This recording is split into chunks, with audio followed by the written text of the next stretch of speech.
प्रिय विद्यार्थियों, SP college Falna की ऑनलाइन क्लासों में आपका स्वागत करता हूं। हम बीए पार्ट फर्स्ट हिंदी साहित्य के सेकंड पेपर की बात कर रहे हैं। ये पेपर 5 भागों में विभाजित था। पूरे पाठ्यक्रम एग्जाम के पैटर्न के बारे में हम बात कर ही चुके हैं। हमने ऑनलाइन क्लासों में यूनिट प्रथम जो गबन उपन्यास से जुड़ी हुई है और मुंशी प्रेमचंद द्वारा लिखित कुल 52 अंकों में 232 पृष्ठ के आसपास 1931 में प्रकाशन, उसका प्रारंभ किया था। परीक्षा में गबन उपन्यास 100 में से 40 नंबर के आसपास आता है। भाग अ में 2 छोटे क्वेश्चन, भाग ब में एक व्याख्या और भाग स में 2 बड़े क्वेश्चन के रूप में गबन उपन्यास के विषय वस्तु के बारे में पूछा जाता है। हम पहले अंक से 10वें अंक तक गबन की कहानी को पढ़ चुके हैं। रिवीजन के तौर पर मैं पहले से 10वें अंक को वापस से पढ़ा दूं। कहानी है प्रयाग यूपी की, जिसमें एक गांव में एक जमींदार के या मुंशी मुख्तार का काम करते हैं दीनदयाल। उनकी पत्नी का नाम है मानकी। इकलौती लड़की है उनके जालफा। जालफा बचपन से ही आभूषण प्रेमी है। अपनी माता के असली चंद्रहार से अपने नकली चंद्रहार की तुलना करके जालफा जब चंद्रहार के बारे में जिद करती है तो उसके पिता उसे ये आश्वासन देते हैं कि जब आपका विवाह होगा तब ससुराल पक्ष के द्वारा चंद्रहार दिया जाए। जालफा कई वर्षों तक इंतजार करती है कि कब उसका विवाह हो और कब उसे चंद्रहार मिले। दीनदयाल के परम मित्र हैं। दीनदयाल जितने बेईमान हैं, उनके मित्र दयानाथ उतने ही ईमानदार हैं। दयानाथ प्रयाग में रहने वाले हैं। प्रयाग की कचहरी में बाबू का काम करते हैं। 50 रुपए के आसपास का वेतन है। 5 लोगों का परिवार है, जिसमें पत्नी का नाम है रामेश्वरी, बड़ा लड़का रमना जो बीए की उच्च शिक्षा ग्रहण कर चुका है किंतु बेरोजगार है, गोपीनाथ और विश्वकर्मा। दयानाथ अपने परिवार का गुजारा बड़ी मुश्किल से करते हैं। दीनदयाल और दयानाथ की मित्रता रन लाती है। दोनों, दीनदयाल की पुत्री जालफा, दयानाथ का लड़का रमानाथ, बड़े होने पर दोनों के बीच रिश्ता कायम होता है। सगाई विवाह तय किया जाता है। दीनदयाल के परिवार द्वारा 1000 रुपए टीका एवं अन्य आभूषण देना तय किया जाता है। दयानाथ के द्वारा चंद्रहार के साथ कुछ अन्य चीजें देना तय होता है, किंतु विवाह के समय रमानाथ द्वारा फिजूल खर्ची करने पर दयानाथ जी चाहने पर भी चंद्रहार नहीं बना पाए।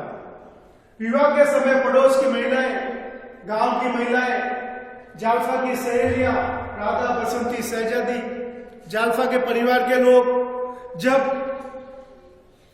देखते हैं कि चंद्रहार नहीं दिया गया और ये कानाफूसी जब जालफा को पता चलती है कि मेरे ससुराल पक्ष के द्वारा चंद्रहार नहीं दिया गया, तो उस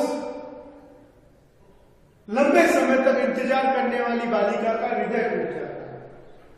फिर जालफा की माता मानकी उसके सामने चंद्रहार पहन के घूमती है, किंतु अपनी पुत्री को चंद्रहार देना नहीं चाहती।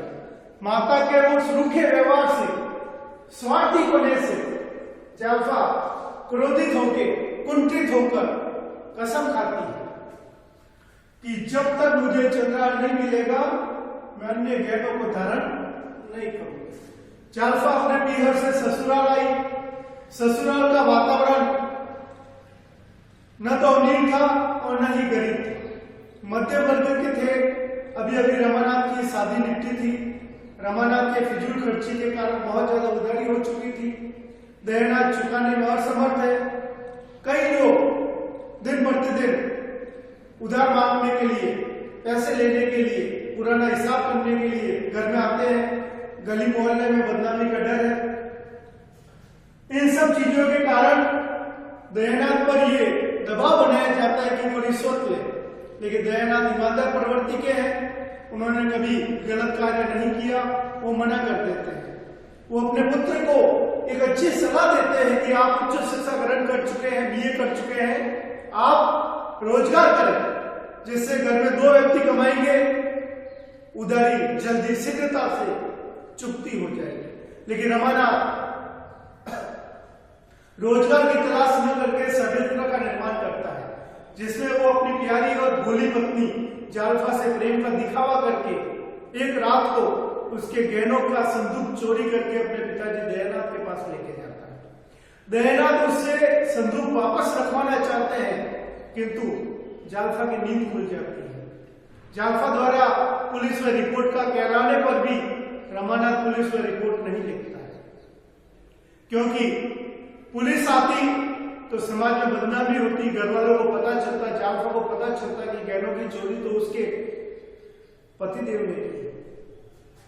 दयानाथ और रमानाथ मिलकर उस गहनों की चोरी से उधारी चुका देते हैं, 2500 रुपए के गहने 1500 रुपए में बेचकर। आपको ये ध्यान रखना पड़ेगा कि ये कहानी आजादी से पूर्व की है, इसके लिए वहां पर पैसों की अहमियत आज के पैसों की अहमियत से बहुत ज्यादा है। 2500 रुपए के गहने बहुत ज्यादा हुआ करते हैं।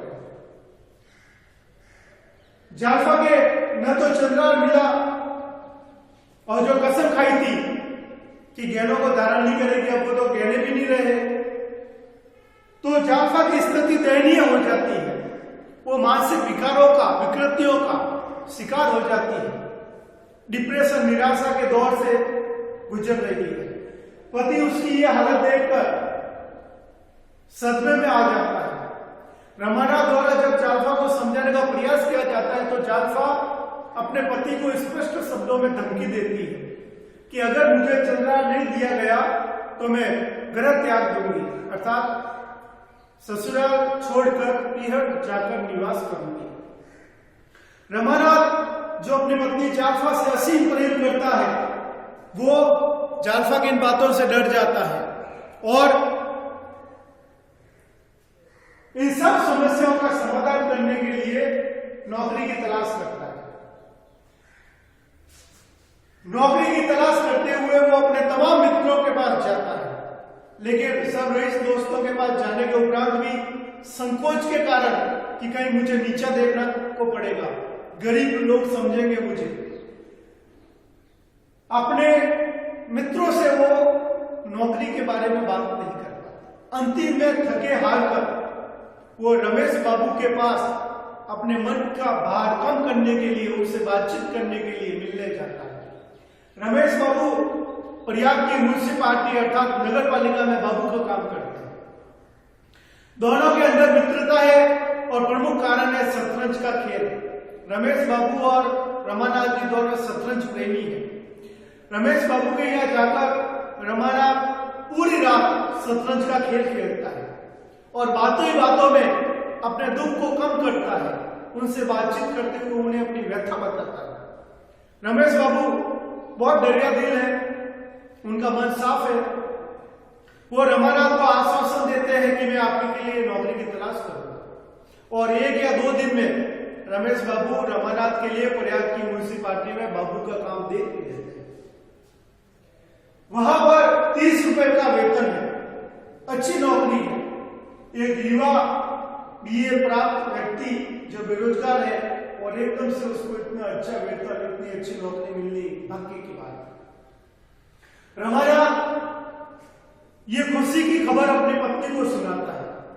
जालफा द्वारा चतुराई से काम लेकर नारी मनोज्ञान रमानाथ को समझाया जाता है कि 30 रुपए का वेतन जो है आप परिवार के लोगों को नहीं बताएंगे, आप उन्हें घर पे कहेंगे कि मुझे 20 रुपए वेतन मिलता है और जो 10 रुपए अतिरिक्त वेतन के बचेंगे उसकी बचत की जाएगी और धीरे धीरे इस बचत के पैसों से गहनों को खरीदा जाएगा।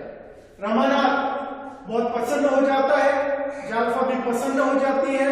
उसी बीच जालफा के पीहर पक्ष के द्वारा उसके माता पिता दीनदयाल और मानकी के द्वारा एक पार्सल भेजा जाता है जब जालपा और रमानाथ उस पार्सल को खोल के देखते हैं तो उसमें चंद्रहार मिलता है, किंतु जालपा को पुरानी बातें याद आ जाती है। वो अपनी माता का व्यवहार विवाह के समय का और वर्तमान में रमानाथ की नौकरी के कारण स्वाभिमान से बढ़ जाती है और रमानाथ को कहकर पार्सल वापस भिजवा देती है। रमानाथ के न चाहने पर भी रमानाथ द्वारा वो पार्सल वापस भिजवाया जाता है, किंतु ये घटना आई और चली गई। रमानाथ और जालपा बहुत ज्यादा खुश है क्योंकि रमानाथ की नौकरी लग चुकी है। दोनों अब परिवार के लोगों से अच्छा व्यवहार करते हैं। जालपा को एक उम्मीद, आशा की किरण बंधी है कि अब उसे वापस से चंद्रहार तथा गहने मिल जाएंगे। जिस अभिलाषा से वह वंचित रही है बचपन से, रमानाथ की नौकरी लगने पर अब वो अभिलाषा पूरी हो जाएगी। ये था हमारा 11वां अंक। अब हम इससे आगे बढ़ के गबन उपन्यास का 12वां अंक पढ़ेंगे, लेकिन उससे पूर्व हमें यह ध्यान रखना है कि इस उपन्यास में जालपा और रमानाथ मुख्य पात्र हैं जिनके बारे में चरित्र चित्रण परीक्षा में अवश्य पूछा जाता है। और गबन उपन्यास की पूरी कहानी हमें कंठस्थ करनी है क्योंकि इसी में से भाग ब और भाग स मेन एग्जाम में से पूछे जाते हैं। भाग ब के अंदर जो व्याख्या आती है वो कथानक से जुड़ी होती है। इसके लिए हमें गबन उपन्यास खरीदकर गबन उपन्यास के बारे में पढ़ते हुए इसमें मुख्य मुख्य पात्र, मुख्य मुख्य कहानी के बिंदु याद करने हैं। अगली क्लास में मिलते हैं, तब तक के लिए आप गबन उपन्यास पढ़ते रहिए।